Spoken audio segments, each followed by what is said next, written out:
मैं doctor R के पुरोहित, आपका स्वागत है।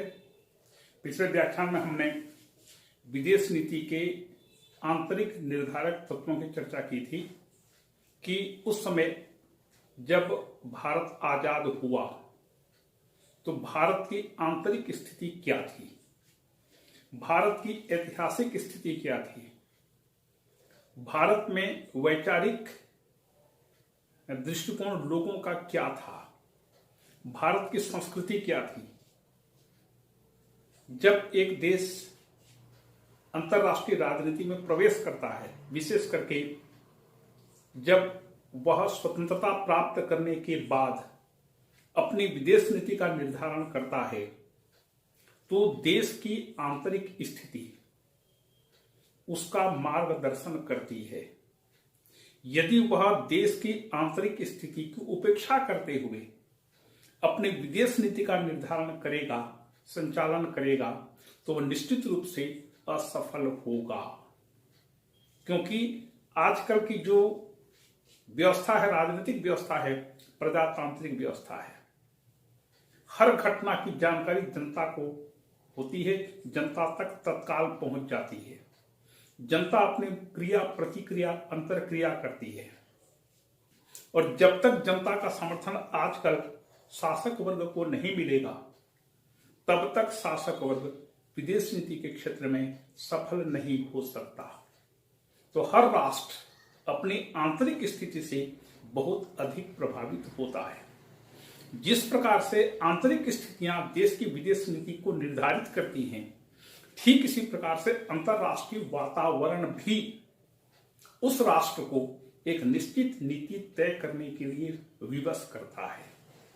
तो आज देखेंगे कि भारत की विदेश नीति के निर्धारकों में बाह्य तत्व कौन कौन से उस जमाने में विद्यमान थे अथवा आज हैं। तो इसमें सबसे पहले आता है अंतरराष्ट्रीय वातावरण। 1947 में स्वतंत्रता प्राप्ति के बाद भारत ने जब विदेश नीति का निर्धारण करने के बारे में एक विचार मन में बनाया, हमारे शासक वर्गों ने बनाया, तो उस समय उनके सामने अंतरराष्ट्रीय वातावरण सामने आया। अंतरराष्ट्रीय वातावरण क्या था? 1947 तक आप मानिए कि पूरी दुनिया दो गुटों में बंट चुकी थी, एक अमेरिकन गुट, दूसरा सोवियत गुट। सोवियत गुट अपने साम्यवादी विचारधारा का विस्तार चाहता था, इसलिए वह विभिन्न देशों में जबरदस्ती सैनिक शक्ति के बल पर साम्यवादी व्यवस्था की स्थापना की और लगातार उसका यह क्रम चल रहा था। और अमेरिका की विदेश नीति यह थी कि सबसे पहले हम सोवियत साम्यवाद के विस्तार को रोकें, उसके सामने, उसके मार्ग में एक प्रतिरोधक शक्ति के रूप में हम खड़े हो जाएं, ताकि साम्यवाद का विस्तार ना हो सके। तो स्वाभाविक है, एक आगे बढ़ना चाहता है, दूसरा उसको रोकना चाहता है। क्योंकि द्वितीय विश्व युद्ध बहुत भयंकर हुआ था, इसलिए दोनों पक्षों में इतनी क्षमता और हिम्मत नहीं थी, कम से कम हिम्मत नहीं थी, क्षमता तो थी कि वे फिर से एक नया युद्ध शुरू कर सकें। इसलिए उन्होंने एक नए प्रकार का युद्ध शुरू किया, जिसे शीत युद्ध कहा गया। पूरी दुनिया शीत युद्ध के चपेट में आ गई।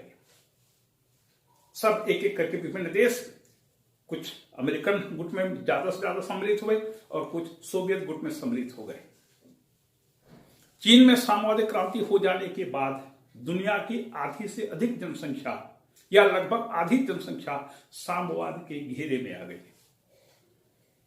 दोनों के बीच खूब तू में होने लगा। तनाव, गुप्तचरी, अविश्वास, संदेह और बहुत ज्यादा तेरी मेरी की भावना। कहीं भी पत्ता भी खड़कता था तो उसके दो भाग होते थे। एक भाग का संचालन, निर्देशन अमेरिका करता था, दूसरे भाग का नियंत्रण सोवियत संघ करता था। इन परिस्थितियों में भारत को अपना एक मन बनाना था। भारत की आजादी के बाद एशिया और अफ्रीका के 50 राष्ट्र स्वतंत्र हुए। इन सब में सबसे बड़ा राष्ट्र था भारत। सबकी नजरें भारत पर लगी हुई थी। देखें भारत कौन सी विदेश नीति का निर्धारण करता है अथवा कौन से गुट में सम्मिलित होता है। भारत किसी भी गुट में सम्मिलित हो जाता तो उसकी क्षमता शक्ति बहुत ज्यादा बढ़ जाती है। भारत पर सबकी नजरें टिकी हुई थी। दोनों गुट भारत को अपने गुट में सम्मिलित करने के लिए बहुत ज्यादा लालायित हो रहे थे। पंडित नेहरू ने विवेक से काम लिया। उन्होंने सोचा 200 वर्षों की लंबी गुलामी के बाद हमें आजादी मिली है, क्या फिर से हम अपनी आजादी को खो देंगे? किसी गुट में ये सम्मिलित हो जाने का मतलब है अपनी आजादी को हमेशा के लिए समाप्त कर देना, क्योंकि तब तो वह गुट का मुखिया आपके आंतरिक मामलों में भी हस्तक्षेप करेगा और आप रोक नहीं सकेंगे। और तब पंडित नेहरू ने गुट निरपेक्षता की नीति को प्रतिपादित किया, उसे अपनी विदेश नीति का एक मुख्य भाग बनाया। तो ये अंतरराष्ट्रीय वातावरण शीत युद्ध का था और शीत युद्ध से दूर रहते हुए भारत ने अपनी विदेश नीति को निर्धारित किया। दूसरा, अंतरराष्ट्रीय संगठन। द्वितीय विश्व युद्ध के बाद अंतरराष्ट्रीय संगठन के नाम से यूनाइटेड नेशंस की स्थापना हो गई। दुनिया के 50 देशों ने मिलकर के संयुक्त राष्ट्र संगठन को स्थापित किया।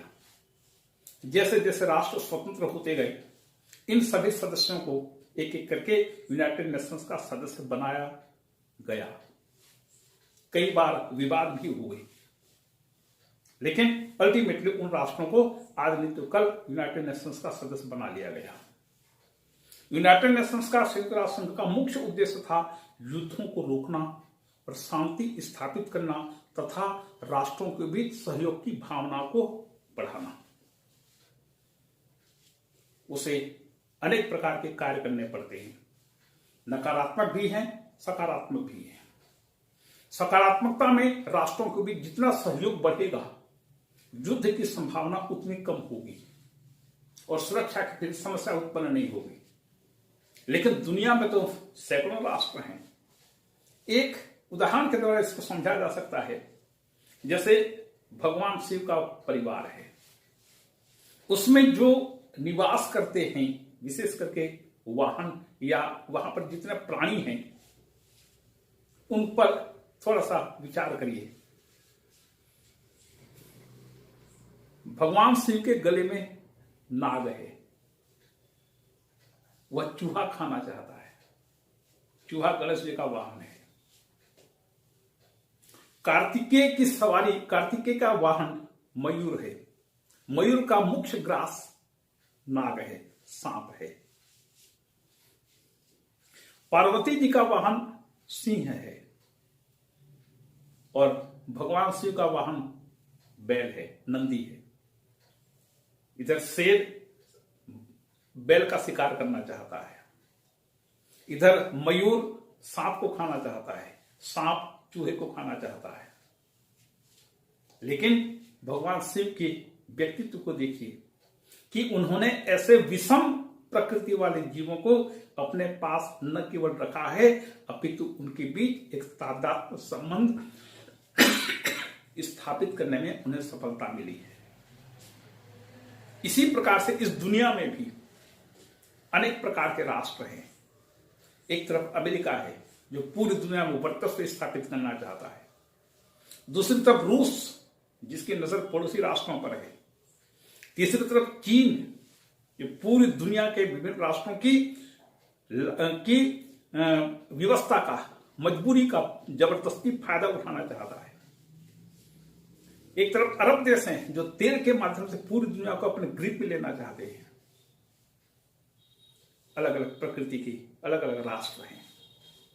इनके बीच भारत को अपनी एक जगह बनानी है और यह खुशी की बात है कि अभी तक जितने भी प्रधानमंत्री बने, जितने भी सरकारें बनी, उन सब ने अपनी पूरी क्षमता के साथ अंतरराष्ट्रीय राजनीति में भारत को एक सम्मानजनक स्थान दिलाया।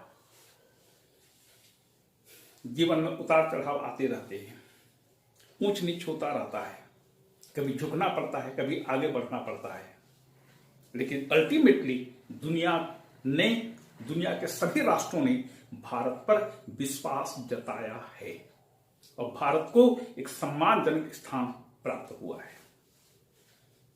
तो ये अंतर्राष्ट्रीय संगठन, जब संयुक्त राष्ट्र संघ की स्थापना हुई तो भारत की नजर थी यूनाइटेड नेशंस पर, उसका पूरा विश्वास था।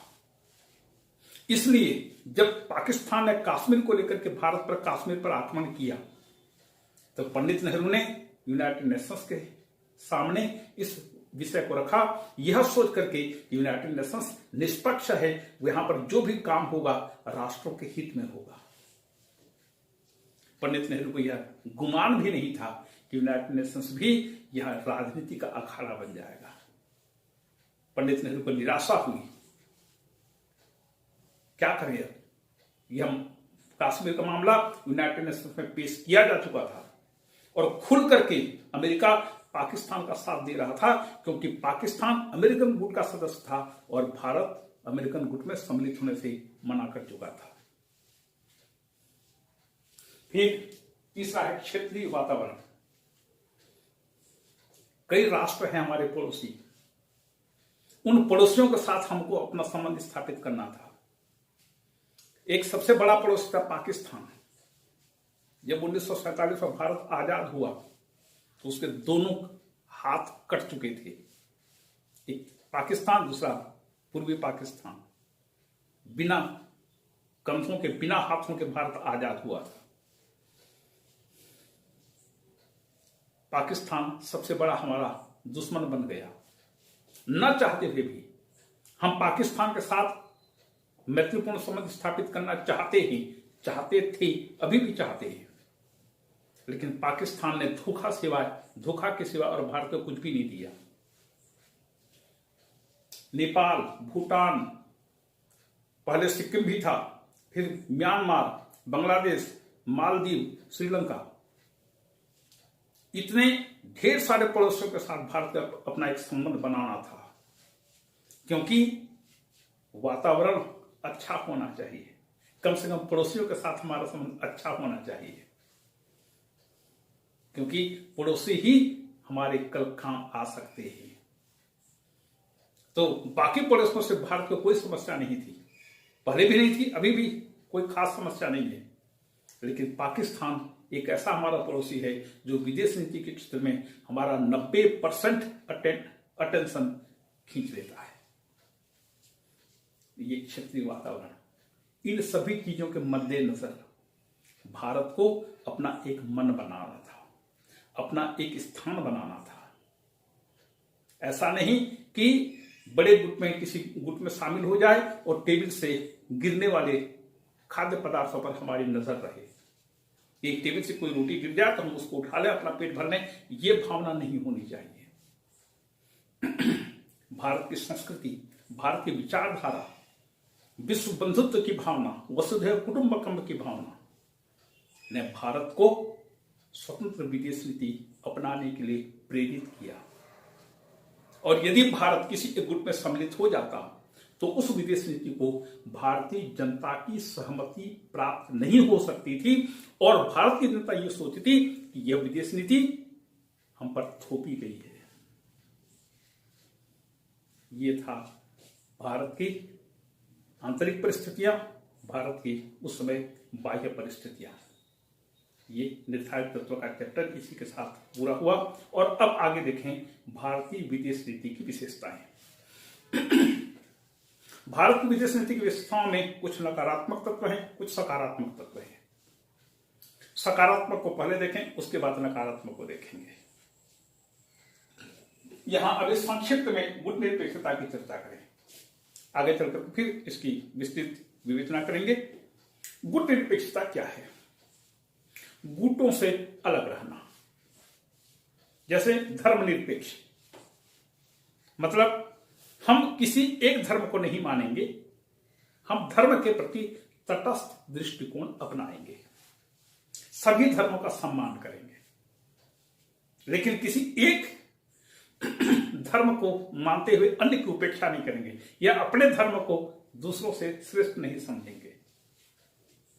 इसी प्रकार से गुट निरपेक्ष, जब भारत ने यह सोचा, एक नागनाथ है, दूसरा सांपनाथ है। क्यों?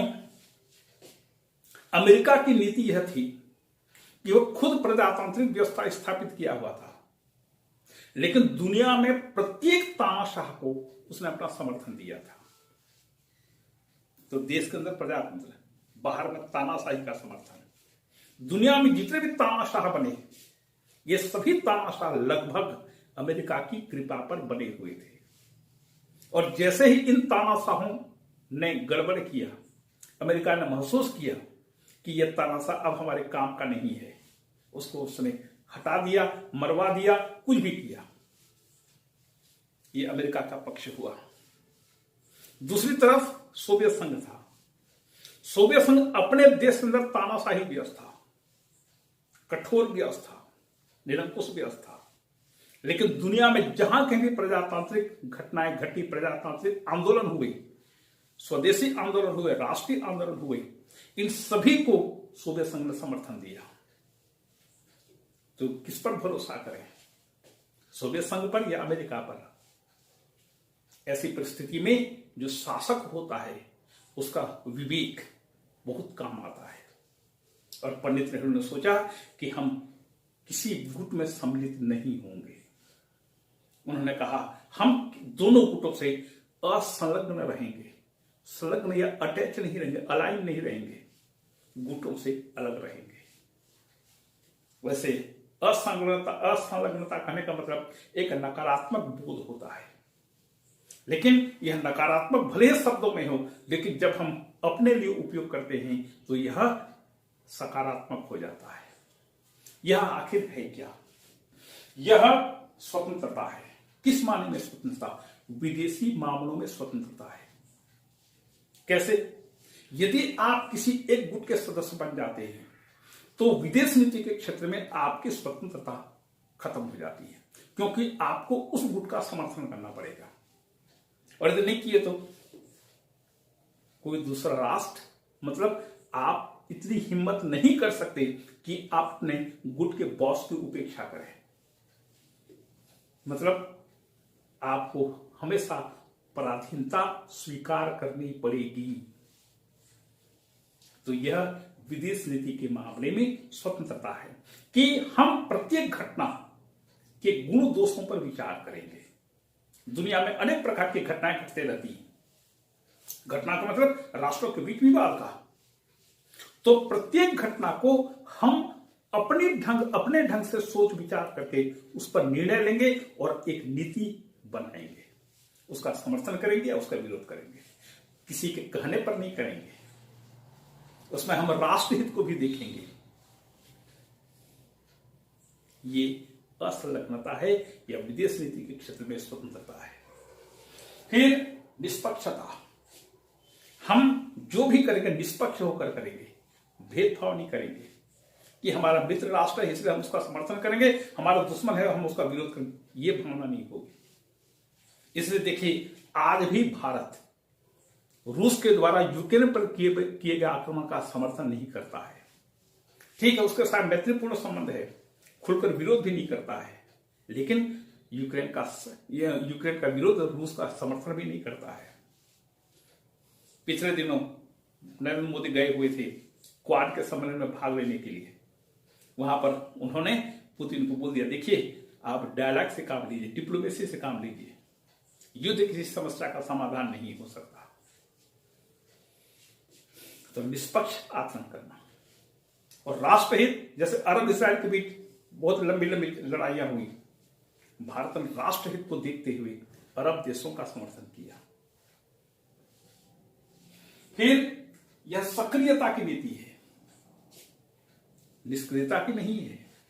पंडित नेहरू ने कहा था, जहां कहीं भी प्रजातंत्र का हनन होगा, न्याय की हत्या होगी, हम वहां पर न तो चुप रह सकते हैं न चुप रहेंगे। तो यह सक्रियता की नीति है। अंतर्राष्ट्रीय राजनीति में हम सक्रिय रहेंगे। स्विट्जरलैंड की नीति को तटस्थ नीति कहा जाता है। जब भारत ने असंलग्नता का प्रतिपादन किया तो दुनिया के कई विचारकों ने कहा कि यह तो निष्क्रियता की नीति है। पंडित नेहरू ने कहा नहीं, ये निष्क्रियता की नीति नहीं है, यह सक्रियता की नीति है। जहां कहीं भी प्रजातंत्र का हनन होगा, न्याय की हत्या होगी, हम वहां पर जरूर पहुंचेंगे, जरूर अपनी प्रतिक्रिया देंगे, जरूर हम ऐसा कुछ काम करेंगे ताकि इस प्रकार की घटनाएं न हो सके। इस प्रकार से सक्रियता की नीति है। फिर निर्गुटता की नीति है। हमारा उद्देश्य गुटबाजी करना नहीं है। ये तो 3 गुट हो जाएंगे, एक सोवियत गुट, दूसरा साम्यवादी गुट और तीसरा गुट निरपेक्ष राष्ट्रों का गुट। नहीं, फिर यदि हम तीसरा गुट बना लेंगे तो फिर दोनों से अलग रहने का मतलब क्या हुआ? गुट निरपेक्ष नीति का मतलब होता है हर राष्ट्र अपने राष्ट्र हित को देखते हुए अंतरराष्ट्रीय घटनाओं के बारे में अपनी विदेश नीति का निर्धारण अपने विवेक से करेगा। कोई बाध्यता नहीं, कोई जबरदस्ती नहीं। हर राष्ट्र की अपनी अलग विदेश नीति होगी। जो भी इस गुट में सम्मिलित होगा वह स्वतंत्रतापूर्वक अंतरराष्ट्रीय मामलों में, अंतरराष्ट्रीय घटनाओं के संदर्भ में अपनी नीति खुद बनाएगा। ये निर्गुटता है, गुटबाजी नहीं होगी। हर राष्ट्र अपने विवेक से, अपना राष्ट्र हित को देखते हुए काम करेगा। और गुटबाजी से दूर रहना, गुटबाजी नहीं करना है। फिर शीत युद्ध का विरोध करना। शीत युद्ध का विरोध, शीत युद्ध की बर्फ को पिघलाने में प्रयास करना, यह शीत युद्ध का विरोध। और सैन्य गठबंधनों का विरोध करना, नाटो, सीटो, सेंटो, वार्सा पैक्ट, इन सभी चीजों का विरोध करना। एक बात आप ध्यान रख सकते हैं कि 1945 से लेकर के लगभग 1990 तक जितनी भी घटनाएं घटी, इन सभी घटनाओं पर चर्चा हम पिछले शीत युद्ध के चैप्टर में कर चुके हैं। लगभग सभी घटनाओं की चर्चा। तो इन घटनाओं की पुनरावृत्ति बार बार होगी, पुनरावृत्ति होगी, बार बार होगी। कोई नई चीज बहुत कम आपको सुनने को मिलेगी। हाँ, 1990 के बाद जब हम आगे बढ़ेंगे तब उसमें कई प्रकार की नई चीजें आएंगी। तो इन घटनाओं की पुनरावृत्ति होगी। अब संक्षिप्त में भी हम चर्चा कर सकते हैं, क्योंकि इन सभी चीजों के बारे में चर्चा पिछले व्याख्यानों में हो चुकी है। तो ये गुट निरपेक्षता, ये पहली विशेषता है। इसकी दूसरी विशेषता है विश्व शांति। शास्त्री जी ने एक बहुत अच्छी बात कही थी। लाल बहादुर शास्त्री ने कहा, हम शांति चाहते हैं, लेकिन इसलिए नहीं कि हम कमजोर हैं, बल्कि इसलिए कि हम शांति को राष्ट्र के विकास और मानवता की रक्षा के लिए आवश्यक समझते हैं। विश्व शांति का पुजारी रहा है भारत। वो विश्व बंधुत्व का नारा देता है, पूरी दुनिया को एक परिवार की भांति मानता है, वसुधैव कुटुंबकम। तो भारत की विदेश नीति की दूसरी विशेषता है विश्व शांति का समर्थन करना। दुनिया में जहां कहीं भी घटना घटी, जहां कहीं भी युद्ध हुए, यदि भारत से सैनिक सहायता की मांग की गई तो भारत में सैनिक नहीं भेजे, युद्ध करने के लिए सैनिक नहीं भेजे। दुनिया में कई प्रकार की यूनाइटेड नेशंस की कार्यवाहियां हुई, भारत से भी कहा गया आप अपना सैनिक भेजिए। भारत ने कहा नहीं, हम लड़ने के लिए अपने सैनिक दुनिया के कहीं भी नहीं भेजेंगे, शांति स्थापित करने के लिए भेजेंगे। और अभी भी देखिए, किसी भी देश की तुलना में सबसे ज्यादा सैनिक भारत के हैं, और ये भारत के सैनिक दुनिया भर के विभिन्न क्षेत्रों में शांति सैनिक के रूप में काम कर रहे हैं। जब कोरिया युद्ध हुआ था तो भारत से भी कहा गया आप अपने सेना भेजिए। पंडित नेहरू ने कहा नहीं, हम लड़ने के लिए सेना नहीं भेजेंगे, शांति सैनिक भेजेंगे। जब युद्ध समाप्त हुआ तो भारत के सैनिकों ने इतना बढ़िया काम किया था कि अमेरिका के राष्ट्रपति आइजनहावर ने भी कहा था कि जिस प्रकार से भारतीय सैनिकों ने वहां पर काम किया कोरिया में, वह भारतीय संस्कृति के पूरे अनुरूप है और उनके द्वारा किए गए कार्य हमेशा प्रशंसनीय है। तो भारत विश्व शांति का पुजारी है। भले ही युद्ध करता है, युद्ध कई बार कर चुका है, 1947, 48, 62, 65, 71, फिर 1998, लेकिन मन में हमेशा शांति रही है। तो भारत विश्व शांति का पुजारी है। तीसरा, यूएनओ के प्रति आस्था। भारत सबसे ज्यादा यूएनओ के प्रति आस्थावान है। आप कहेंगे भारत ने यूएनओ का भी उल्लंघन किया? हाँ, किया। यदि भारत यूएनओ के प्रति आस्थावान नहीं होता तो जो भारत की सेना पाकिस्तान को कश्मीर से हटाने में लगी हुई थी, अपने मामले को यूनाइटेड नेशंस में पेश नहीं करता। भले ही आप इसको अभी पंडित नेहरू की कमजोरी समझिए या कुछ भी समझिए या बहुत बड़ी भूल समझिए, लेकिन उस समय में पंडित नेहरू की पूरी आस्था यूनाइटेड नेशंस के प्रति थी कि यूनाइटेड नेशंस से हमें न्याय मिलेगा। लेकिन भारत के विश्वास को अमेरिका ने धक्का पहुंचाया। परिणाम यह हुआ कि जो यूनाइटेड नेशंस को निष्पक्ष कार्यवाही करनी थी, कश्मीर शीत युद्ध का एक अखाड़ा बन गया। आगे चल करके यूनाइटेड नेशंस की अवज्ञा भी भारत ने की थी। कब की थी? 1971 के युद्ध में, जब भारत पाकिस्तान युद्ध हुआ बांग्लादेश के संदर्भ में, तो अमेरिका ने प्रस्ताव पेश किया, भारत तत्काल युद्ध बंद करे, जबकि भारत आक्रमण किया ही नहीं था। लेकिन अमेरिका चीन पाकिस्तान की तिगड़ी बन चुकी थी। अमेरिका ने प्रस्ताव पेश किया कि भारत तत्काल युद्ध बंद करे। सोवियत रूस ने वीटो का प्रयोग किया। भारत के विरुद्ध यह प्रस्ताव पारित नहीं हो पाया। 24 घंटे के बाद दूसरी बैठक हुई सिक्योरिटी काउंसिल की, वही ठाक के 3 बात अमेरिका ने फिर से प्रस्ताव पेश किया। सोवियत संघ ने दोबारा वीटो का प्रयोग किया भारत के पक्ष में। तो यूनाइटेड नेशंस का प्रावधान कहता है कि यदि सिक्योरिटी काउंसिल वीटो के निरंतर प्रयोग के कारण कोई निर्णय ले पाने में असफल हो जाए, तो इस विषय पर साधारण सभा में चर्चा होगी और वहां पर जो उसका निर्णय होगा उसके अनुरूप कार्यवाही होगी। ठीक। और यह भी प्रस्ताव, इसको शांति के लिए एकता प्रस्ताव कहते हैं। और इसको कब पारित किया गया था? सोवियत संघ की अनुपस्थिति में कोरिया युद्ध के समय 1950 में।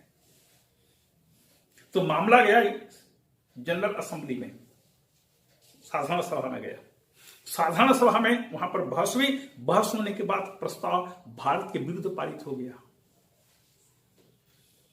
लेकिन श्रीमती गांधी ने कहा जनरल असेंबली के प्रस्ताव बाध्यकारी नहीं होते, चूंकि यह प्रस्ताव पक्षपातपूर्ण है, इसलिए हम यूनाइटेड नेशंस के इस आदेश को नहीं मानेंगे। आस्थावान है, लेकिन जब राष्ट्रहित की बात आती है तो अंतर्राष्ट्रीय संगठन को या किसी को भी हम कुछ नहीं मानेंगे। हम अपने राष्ट्रहित के मद्देनजर काम करेंगे। लेकिन फिर भी पूरे सभी चीजों का आप आकलन करिए, भारत यूनाइटेड नेशंस के प्रति बहुत ज्यादा आस्था बन रहा है। फिर आगे पंचशील। पंचशील जैन धर्म में पंच महाव्रत माने गए हैं: सत्य, अहिंसा, अस्तेय, ब्रह्मचर्य, अपरिग्रह। उसी की तर्ज पर अंतरराष्ट्रीय राजनीति में पंडित नेहरू और चाउ एन लाई, चीन के प्रधानमंत्री, इन दोनों के बीच 1954 में एक समझौता हुआ, व्यापारिक समझौता हुआ। उस व्यापारिक समझौते की पृष्ठभूमि में पंचशील के सिद्धांतों का उल्लेख किया गया। इसको पंचशील कहते हैं। पंचशील के सिद्धांत इतने उदात्त हैं, इतने श्रेष्ठ हैं कि दुनिया के किसी भी देश को इसमें कोई आपत्ति नहीं हो सकती थी।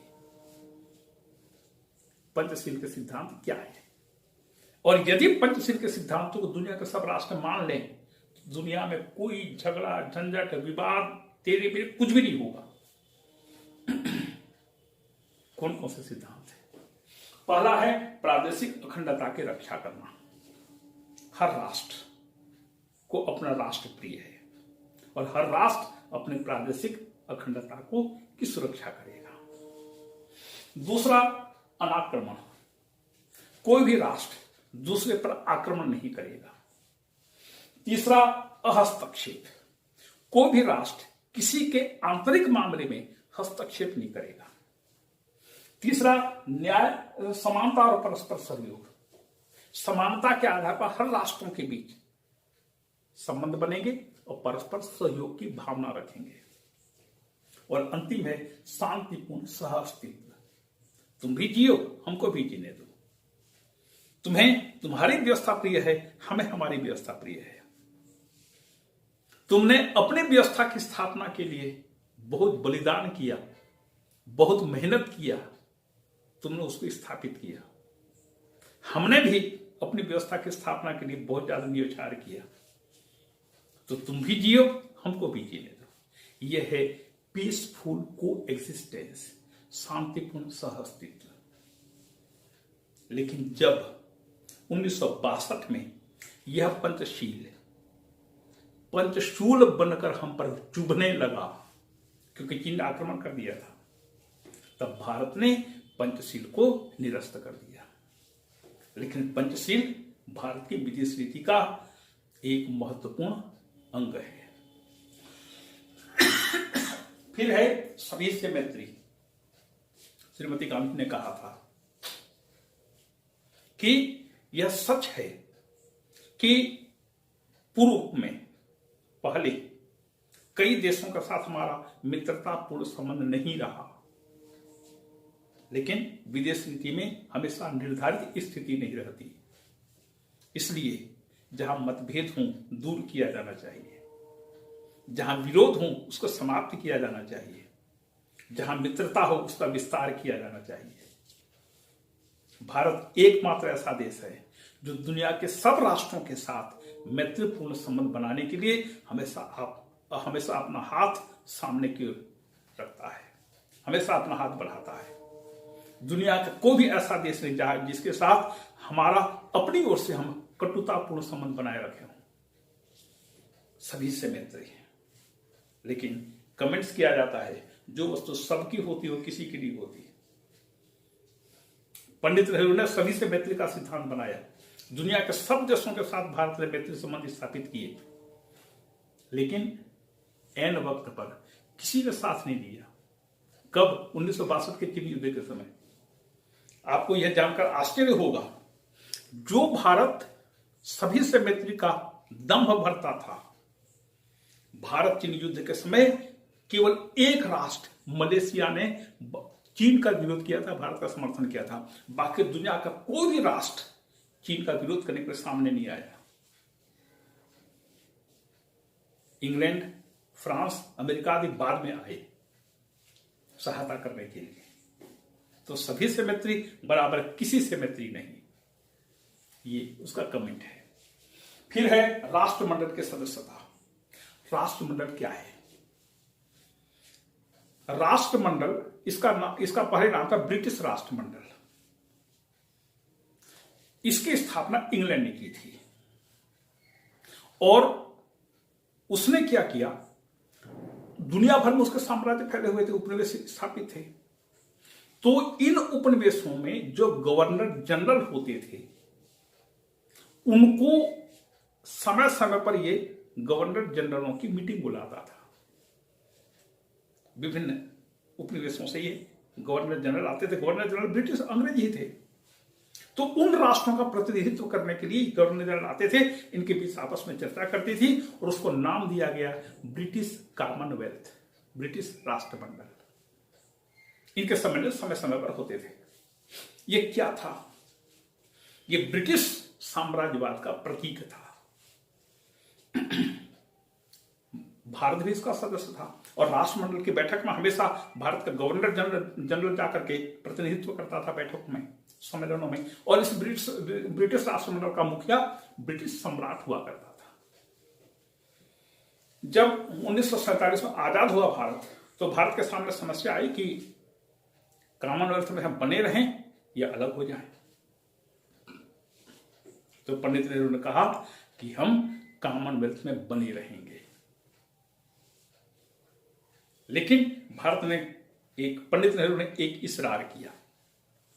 उन्होंने ब्रिटिश सम्राट से कहा, इसमें जो ब्रिटिश शब्द है उस ब्रिटिश शब्द को हटा दीजिए, और फिर इसका नाम हुआ राष्ट्रमंडल। और पंडित नेहरू का इतना प्रभाव था उस राष्ट्रमंडल में भी कि 1951 में जब दिल्ली में इसका सम्मेलन हुआ तो ब्रिटिश साम्राज्य ने भारत के पंडित नेहरू को सबसे पहले उद्बोधन के लिए बुलाया था। तो राष्ट्रमंडल होने से होता क्या है? पंडित नेहरू का कहना था, सोचना था, बिल्कुल सही सोचना था कि दुनिया में जितने ज्यादा संगठन होंगे विश्व शांति उतनी सुनिश्चित होगी। क्यों? सम्मेलन से, राष्ट्रीय नेताओं के परस्पर मिलने से संबंध बनते हैं। ये संबंध संकट के समय काम आते हैं। ये उनके बीच दोस्ती होने से जितना बार मिलेंगे दोस्ती उतनी अच्छी प्रगाढ़ होती जाएगी, और ये दोस्ती फिर संकट के समय में काम आती है। इसलिए राष्ट्रों के संगठन होने चाहिए। तो एक मंच मिलना चाहिए ताकि राष्ट्र के नेता वहां पर मिल सके, दुनिया के भर के नेता वहां पर मिल सके, आपस में वार्ता कर सके, आपस में कोई चीज पर आपस में कुछ चर्चा कर सके। इसलिए पंडित नेहरू ने कॉमनवेल्थ में रहना स्वीकार किया। इस कॉमनवेल्थ का एक पहचान है। क्या? इन कॉमनवेल्थ के जितने भी राष्ट्र हैं, अभी लगभग 47 राष्ट्र हैं, तो इन राष्ट्रों के बीच जब राजदूतों का आदान प्रदान होता है, राजदूत, तो ये राजदूत नहीं कहे जाते, इनको चीफ कमिश्नर, इनको हाई कमिश्नर कहा जाता है, उच्चायुक्त कहा जाता है। जैसे पाकिस्तान राष्ट्रमंडल का सदस्य है, भारत भी राष्ट्रमंडल का सदस्य है, तो भारत और पाकिस्तान के जो राजदूत एक दूसरे देशों में हैं, इनको राजदूत नहीं कहते, इनको उच्चायुक्त कहते हैं, हाई कमिश्नर कहते हैं। लेकिन भारत अमेरिका के साथ जब राजदूत भेजता है, तो चूंकि अमेरिका राष्ट्रमंडल का सदस्य नहीं है, इसलिए भारत का जो राजदूत अमेरिका में नियुक्त किया गया है या अमेरिका में जो है उसे हम राजदूत कहेंगे। लेकिन भारत का राजदूत इंग्लैंड में है, पाकिस्तान में है, या न्यूजीलैंड में, कनाडा, ऑस्ट्रेलिया, इन देशों में है, ये सब राष्ट्रमंडल के सदस्य हैं, तो इनके राजदूत उच्चायुक्त कहलाते हैं, हाई कमिश्नर। ये इनकी पहचान है। तो भारत राष्ट्रमंडल का सदस्य तब भी था, अभी भी है। फिर है निशस्त्रीकरण। भारत निशस्त्रीकरण का समर्थन करता है क्योंकि शस्त्र युद्ध की भावना को प्रोत्साहित करते हैं। जितना कम शस्त्र होगा दुनिया में शांति उतनी निश्चित हो जाएगी। इसलिए भारत ने हमेशा निशस्त्रीकरण का समर्थन किया है। आप कहेंगे एनपीटी में तो सिग्नेचर नहीं किया, सीटीबीटी में तो सिग्नेचर नहीं किया। बिल्कुल नहीं किया। क्यों?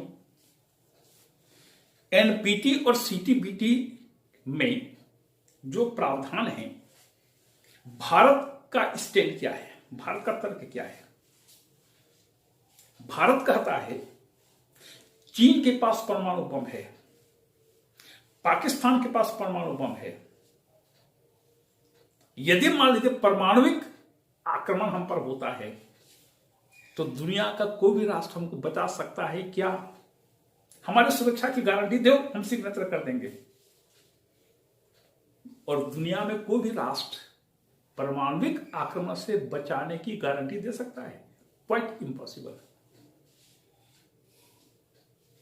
और इस स्टैंड को दुनिया का हर राष्ट्र समझता है, अमेरिका भी इस चीज को समझता है, लेकिन क्योंकि वो दादा है इसलिए बातें करता है, इसलिए हमको प्रेशर डालता है।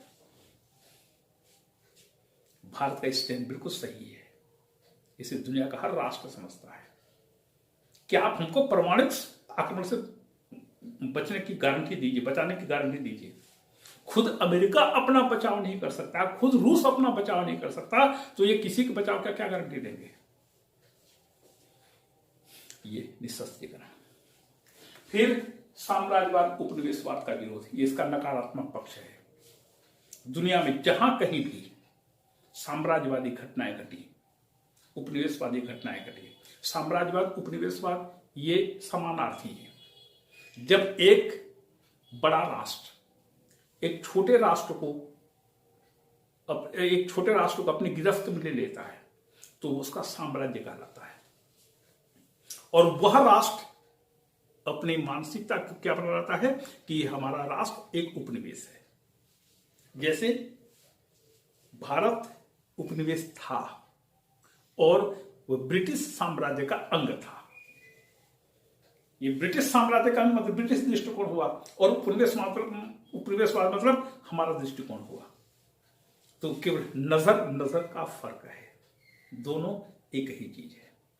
तो भारत ने हमेशा साम्राज्यवाद और उपनिवेशवाद का विरोध किया और राष्ट्रीय आंदोलन का समर्थन किया, क्योंकि भारत भुक्तभोगी था। और आखिरी है प्रजातिवाद का विरोध, रंगभेद की नीति का विरोध। दुनिया में जहां कहीं भी काले गोरे के भेदभाव की नीति है, चाहे वो दक्षिण अफ्रीका हो, चाहे रोडेशिया हो, चाहे अमेरिका हो, भारत ने हमेशा रंग भेद की नीति का विरोध किया। दुनिया में जहां कहीं भी इस प्रकार की घटनाएं घटी, भारत ने निश्चित रूप से विरोध किया। यहां तक कि भारत की आलोचना के चलते दक्षिण अफ्रीका ने भारत के साथ अपने राजनयिक संबंध तोड़ दिए थे। अब भारत ने भी कहा हमको कोई चिंता नहीं तुम्हारे साथ संबंध बनाए रखने की। जब वहां पर रंग भेद का अंत हुआ, तब नेल्सन मंडेला को भारत रत्न की उपाधि दी गई। ये है भारत की विदेश नीति की विशेषताएं। गुटनिरपेक्षता, विश्व शांति, यूएनओ के प्रति आस्था, पंचशील, सभी से मैत्री, राष्ट्रमंडल की सदस्यता, ये भारत की विदेश नीति के सकारात्मक पक्ष हैं। और इसका नकारात्मक अर्थ निशस्त्रीकरण, साम्राज्यवाद, उपनिवेशवाद का विरोध, प्रजातिवाद का विरोध, ये इसके नकारात्मक अर्थ हैं। इसी के साथ आपका व्याख्यान यहाँ पर समाप्त होता है। आपको धन्यवाद।